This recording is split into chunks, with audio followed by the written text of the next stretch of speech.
So, there are many menaces on roads. Menace, I mean, I'm just making it plural, menaces. Auto menace, they are alone to themselves. VIP menace, they think roads belong only to them, everyone should move away. Third, rally menace. Political parties feel it is their right to block roads. Sadly, Mr. Praveen, sorry to say this, the traffic police do not have any concrete plans to tackle them, and the public suffers. Mr. Sood, is there a way out? Here I would like to quote one girl who has sent you a question. Her name is Maya. She says, auto drivers demand extra during regular hours and most of them refuse to go to places they don't want to go. Isn't it against the law, and what is the police force doing about it? Again, I will come back to the topic, and I am not being cynic, or I am not trying to throw the blame on some other department, but let us be realistic. Issue of rallies. This is something which we have been talking about for years and years. Can it be dealt only by traffic police? There has to be a consensus not only among departments but all among political parties also. Because there are various stakeholders, and there are stakeholders who feel no, rallies are very democratic expression of public feelings. And I would say one thing, Balram, when we talk rallies, we always associate rallies with political rallies. Don't people do rallies? I have a big fight in my office with so many people, NGOs and all, who want to spread some awareness by blocking the roads. Unfortunately, all of us, whether political parties or people, we think the only way of inviting public attention is by blocking the roads. Now this is sorry state of affairs, sad state of affairs, but if you ask traffic police stand, we would say nothing should come on the roads. But has our society reached that point of time where everyone agrees that we won't do rallies or any awareness campaign or marathons, cyclathons? Everything ultimately boils down to blocking the traffic. So this is a problem. We are trying, for example, in Bangalore, we are trying to convince, and to a large extent we have been able to convince, that all the protests should be restricted to Freedom Park, so that you come up to that point and don't come beyond that. We have been largely successful in last 1 or 2 years to restrict it to Freedom Park. They come and protest and not come on the roads beyond that point. But then, Karnataka is not Bangalore. There are people coming from all the districts of Karnataka to Bangalore. Where do they express? Where do they agitate?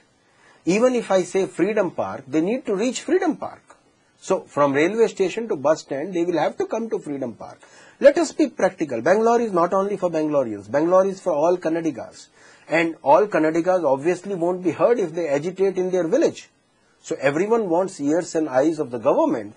And to get the ears and eyes of the government, they need to agitate somewhere. And some distance they will have to have on the roads. I understand. I accept that. But that means what you want to tell the people of Bangalore is, just forget about it, live with the rallies. I am not saying that. I am saying it. We can wait in time and see whether we can eliminate rallies altogether. We can regulate the rallies. We cannot eliminate them rallies, because that's a difference in a democratic country and a non-democratic country. Do you come under pressure from the political class? It's not a question of political class. I said rallies are not done by political class totally. In fact, 90% of the rallies are not done by political class. They are done by various stakeholders. There are farmers' rallies, there are nursing students' rallies, there are doctors' rallies. Mr. Praveen, farmers' rallies are led by the political class. You know that very well. Well, that way ours is a totally politicized society. That is where everything is Mr. Praveen, that is where I am coming to. When political class leads a rally, police become helpless. If I would have accepted this if it was a particular political class which leads the rallies.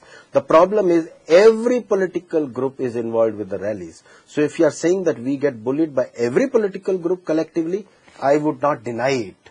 But if you say a particular political party... I am not saying particular. I said every political party, every rally is run or headed by a political party. I am not talking of any particular political party. When a political party heads a rally, police become helpless. This is what I am saying. We are living in democracy, and unless all political parties reach a consensus and say that we will not block the roads, it's not going to stop. And what we call as a harassment, the other people on the other side of the fence call it legitimate expression of their emotions. So it's a very, very thin line between what is a harassment and what is a legal expression of emotions. So yes, this is a gray area. Coming to your second point, VIPs. Yes. See, a lot of VIPs get preference on the roads, but the reasons are totally different from what people understand. I won't go into the merits of the whether the process is right or wrong, but some VIPs are on the hit list or categorized as high security people. When there are high security people, you know, there are Z, Y, X category high security people defined by the system, not by us, by the system. They need to be allowed without stopping on the roads.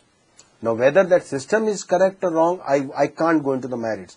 But once we know that somebody is under particular category of security, he has to be given clear passage.